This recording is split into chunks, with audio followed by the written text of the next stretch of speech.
Halo guys, selamat datang kembali bersama kami, Ahla, Vicky, Mia, dan Dia. Udah gak kerasa nih, udah episode 4 aja di Ruang 44. Eh, Sekarang nih, karena udah episode 4, temanya baru lagi.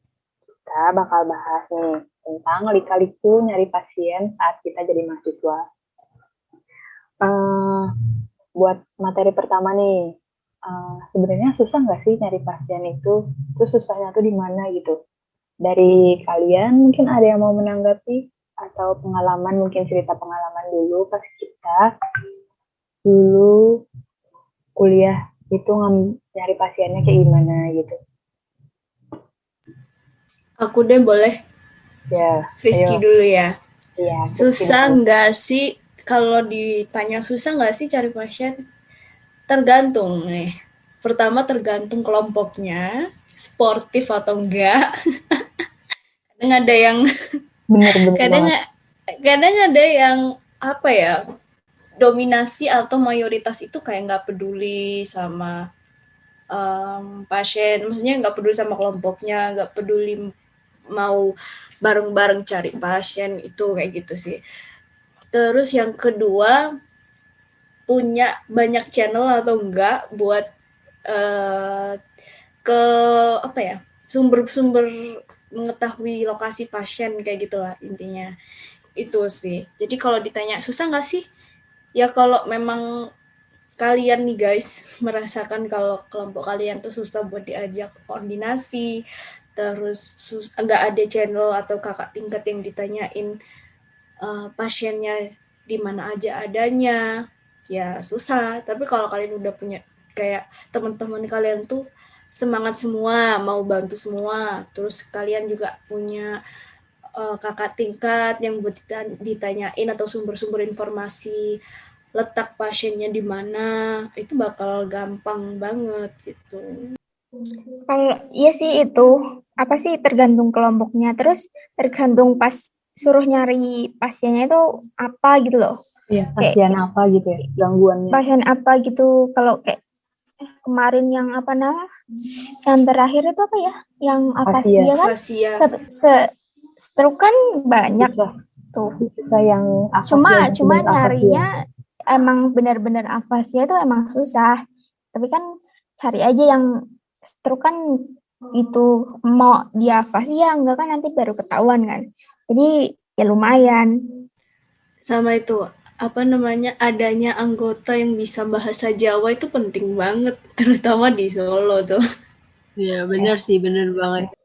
Jadi untuk kalian yang mendengar podcast ini, tolong jangan jadi teman yang menyebalkan dengan diam-diam saja, oke? Kalian harus aktif di grup, menanyakan tentang pasien, dan menanyakan gimana caranya biar kita dapat pasien gitu. Kalaupun ada kendala gitu kayak nggak ada motor gitu ya, ngomong aja gitu loh. Lebih mending kan bisa nyari bareng-bareng kan. Iya, mending dikomunikasiin gitu, biar teman-teman juga nggak salah ngira. Kalau misalkan kita di instansi atau kayak gitu kan pasti kita bertemu dengan orang kan. Ya jangan malu lah untuk ngobrol sama orang itu, minta izin ataupun minta data diri itu nggak usah malu nggak sih menurut gue ya. Soalnya kan kayak kita kan emang dituntut tugasnya untuk kayak penyampaian segala macam. Latihan. Kan kita nih mahasiswa kan ya. Jadi kan latihan biar nggak kagok gitu kan. Belajar, iya latihan belajar public speaking lah ya sama orang-orang gitu. Tapi kadang kalau observasi kayak gini, mungkin banyak dari teman-teman kita tuh yang takut untuk berkomunikasi mungkin ya sama orang itu. Jadi apa-apa kamu aja deh gitu-gitu. Pertanyaan selanjutnya, ada nggak sih atau apa yang harus kita lakukan ketika akan melakukan atau mencari pasien? Bisa nggak sih dikasih tips and trick-nya biar mudah untuk mendapatkan pasien? Ayo, siapa yang mau jawab? Yang pertama sih pastinya nanya-nanya ke casting ya, karena kan mereka udah berpengalaman menurut aku. Jadi kayak nanya-nanya, kira-kira kalau misalnya nyari pasien kayak gini nih harusnya kemana ya gitu kan. Mungkin nih kalau misalnya kalian ikut UKM gitu bisa nambah channel nggak sih kalau dari situ? Itu satu lagi, aku tambahin, kenal sama warga sekitar. Kayak Iya, tanya sama benar. Bu, Nah, orang RT di lah. sini ada nggak yang kayak gini? Itu lebih membantu sih. Mungkin kalau misalkan kalian udah mentok gitu ya, nggak tahu lagi mau kayak gimana. Kalau untuk pasien dewasa bisa disaranin ke Gria PMI nggak sih? Itu banyak banget nggak orang yang udah lansia dan kadang emang ada gangguannya kan di sana. Kalau yang buat pasien anak-anak, kalau emang susah tuh mending langsung ke SLB-nya. Terus kayak ditanyain ke orang tuanya sih sebenarnya kalau mau ke rumahnya. Tapi kalau ke rumahnya itu emang susah sih kalau SLB. Mending kalian asesmennya di SLB-nya gitu. Tapi emang harus ada surat pengantar kalau ke SLB tuh. Iya benar. Sama kalau misalnya ada beberapa institusi itu yang mewajibkan atau ada prosedurnya yang suruh bayar gitu. Jadi kalau misal jadi kalau misal pengen setidaknya observasi aja gitu tanpa di charge biaya, tanya lagi gitu ke institusinya, ini nanti pakai biaya atau bener-bener free gitu. Perlu nggak sih kita sebenarnya cari pasien itu yang spesifikasi gitu, kayak lebih spesifik tentang matkul yang dipelajari. Kayak kemarin kan misalkan matkulnya afasia tuh. Jadi kita tuh kayak harus nggak sih cari spesifik yang benar-benar klien itu afasia gitu. Kalau misalkan kayak akhirnya kita dapat nemu pasien yang beda dari afasia atau lepas dari afasia tuh gimana gitu, bisa tuh cerita kita. Nida nih yang terakhir. Sejujurnya sih kalau pasien kayak gitu tergantung dosen sih. Kalau emang harus banget yang afasia itu loh susah. Tapi kadang kan susah kalau nyari yang benar-benar afasia. Sedangkan kadang orangnya itu belum diperiksa, ini udah afasia belum. Kadang tapi biasanya dosennya juga memaklumi susah gitu. Paling ya kayak umurnya terus ciri-cirinya gitu. Kalau beda sih ya dimaklumi. Yang penting kita pernah melakukan observasinya dan tahu gimana caranya. Emang kan kalau mau cari tahu yang benar-benar afasia, di tesnya itu kan nggak bisa sekali 2 kali. Terus kita juga nggak bisa ngambil kesimpulan dia afasia karena kita belum jadi TW, kecuali mereka udah ikut udah di terapi gitu. Ya, udah pernah di asesmen sama terapi bicara gitu. Sebenarnya dosen tuh jarang juga sih nuntut kita untuk yang sama plek gak sih areanya. Mungkin kalau misalnya dosen nyuruhnya kayak areanya yang Umur. luas, kayak kamu cari klien gangguan bahasa ya, mungkin itu ya pasti gangguan bahasa lah, sama plek gangguan bahasa ya kan.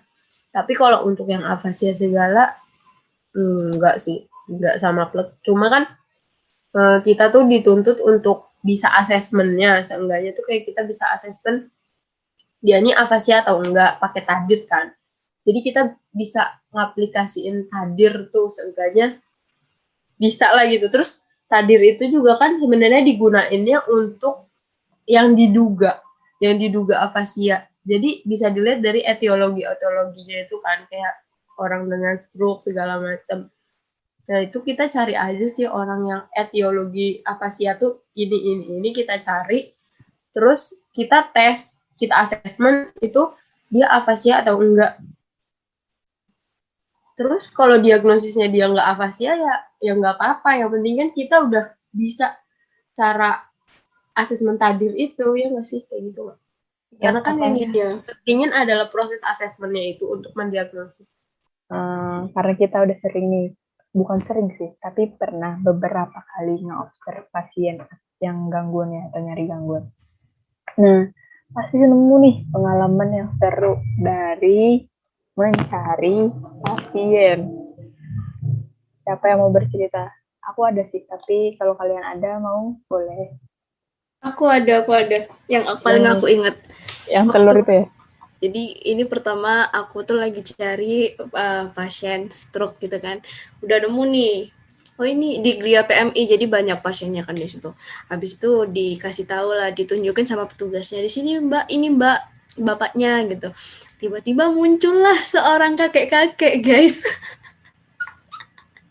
Muncullah kakek-kakeknya tuh bilang gini, kayak curhat gitu, guys. Saya dulu stroke gitu. Saya tuh dulu stroke, saya tuh bukannya apa ya, bukannya nggak percaya sama medis, cuman saya tuh di sini tuh terbukti kalau saya tuh habis terapi gitu kan. Ya sebagai mahasiswa TW kan nyantolnya mungkin terapi ya, fisioterapi atau terapi bicara gitu kan. Nggak taunya tiba-tiba gini, saya sudah terapi telur beberapa tahun yang lalu. Pokoknya cerita nggak tahu Tenaga sebutan. medis yang mana yang terapi telur? Tapi emang banyak, Gimana?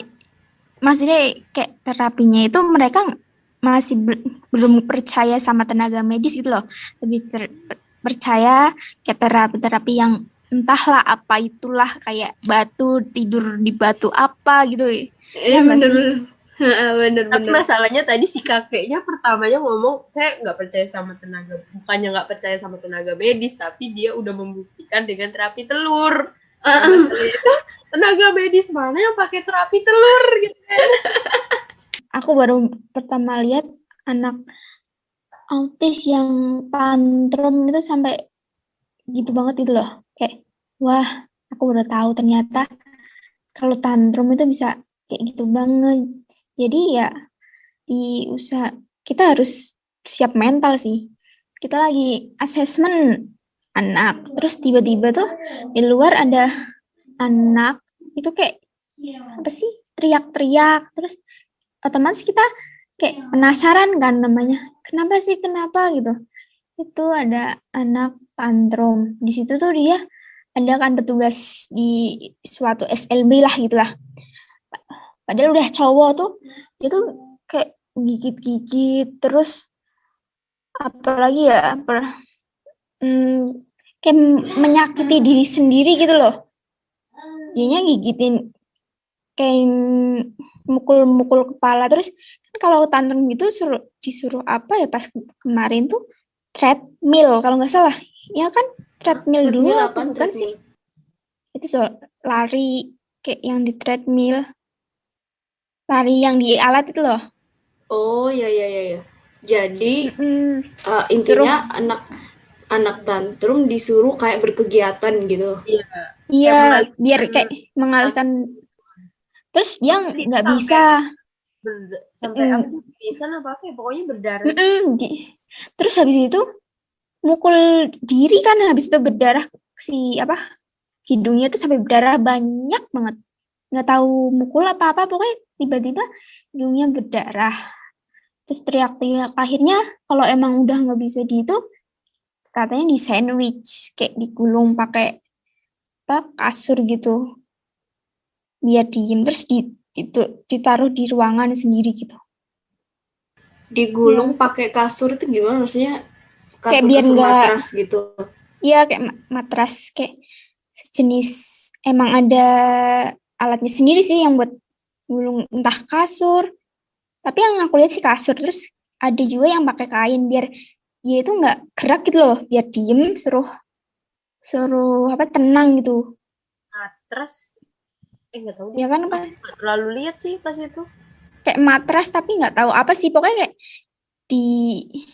di bedong kayak bayi gitu loh, tahu kan, di bedong. Iya, tahu. Apalagi aku ya. Udah. Aku ada sih cerita.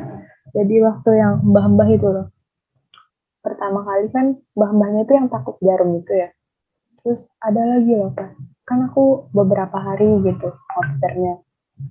Terus si mbahnya tuh pas kami mau ngetes, mbahnya tuh nangis loh. Padahal nggak ngapa-ngapain tapi tiba-tiba mbahnya nangis. Kenapa? Sering banget loh mbah-mbah tuh kalau diperiksa kayak gitu nangis. Iya, nggak tahu loh, tiba-tiba padahal kan Mila yang lebih lakuin gitu, karena Mila yang lebih tahu bahasa Jawa yang halus tuh kayak mana gitu, yang buat solo gitu. Terus pas Mila mau lakuin tes oral motor ya, terus ibunya mbahnya tuh nangis gitu. Gila, itu kayak bingung juga, ini diapain temen-temen gitu, ini diapain temen-temen. Terus ya udah inilah nenangin dulu, kami nenangin, mbak kenapa nangis. Terus katanya dia tuh kayak malu gitu, dia kan nggak bisa lagi tuh ke toilet, jadi kayak lebih sering pipis di kasur gitu loh. Terus katanya dia tuh malu kalau kami tuh datang mencium bau pipisnya dia. Terus kata kami nggak apa-apa mbak, itu kayak udah biasa gitu, kami memaklumi, itu juga sebagian dari pekerjaan kami. Terus dibujuk baru deh mbaknya udah tenangan, ditenangin dulu baru dilanjutin. Itu kaget banget sih, soalnya kita kan kayak bingung gitu kan mau nanggepinnya kayak mana gitu sih. Aku pernah sih dapet anak CP, itu juga sama Nida sih sekelompokan. Itu dia tuh kan kita mau asesmen kan, kayaknya dia udah capek juga atau karena banyak kakak-kakak gitu yang ngeliatin dia, mungkin ya malu juga kali ya. Pas kita asesmen dia suruh ngapain ya? Aku lupa sih, suruh baca atau suruh cerita gitu kan, pokoknya ada buku ceritanya. Nah, dia tuh kan anak CP kan ya. Jadi apa sih namanya, kayak nggak tegak banget gitu kan kalau duduk. Jadi dia kita pangku karena di situ nggak ada apa namanya kursi. Jadi duduknya tuh di lantai gitu kan. Nah terus kita pangku gitu kan biar duduknya tuh bener. Terus pas dia disuruh baca tuh dia kayak gini, kayak tiduran gitu loh. Jadi susah banget. Terus kita udah tegakin lagi, terus dia tiduran lagi gitu-gitu. Oh, yang abis senam Iya. itu kalau nggak salah ya? Habis apa? Habis senam itu bukan? Enggak. Kan ada yang habis senam gitu, capek dia waktu masih dia goler-goler di Enggak, dia kan di pertama lantai. di Kayak ruangan dia kan. Tapi yang pas kemarin tuh mungkin orang-orang begitu emang kebanyakan kayak mencari perhatian gitu nggak sih, kadang orang-orang kayak gitu sering. Nah jadi kayak banyak, dia tuh dikelilingin banyak mahasiswi gitu, kita 5 orang gitu, jadi dia kayak gini gitu-gitu, tapi kayak gini, kayak tidurannya tuh kayak apa ya, sambil Balon, senyum-senyum gitu, kayak kayak balon orang cat itu ya. Malu-malu kucing tapi gimana gitu kan. jadinya lucu aja.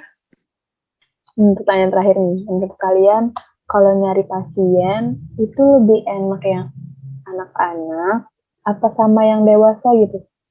Ada yang mau jawab nggak? Aku Iya boleh. kalau cari orangnya jelas gampang anak-anak cari orangnya.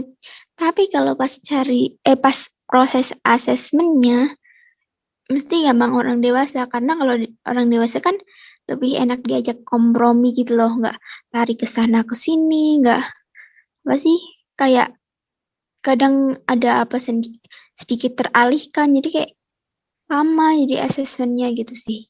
Kalau aku sih gitu. Kalau anak-anak kan Ada misalnya tantrum ya. lihat kalau Orang dewasa kalau kan emang jarang.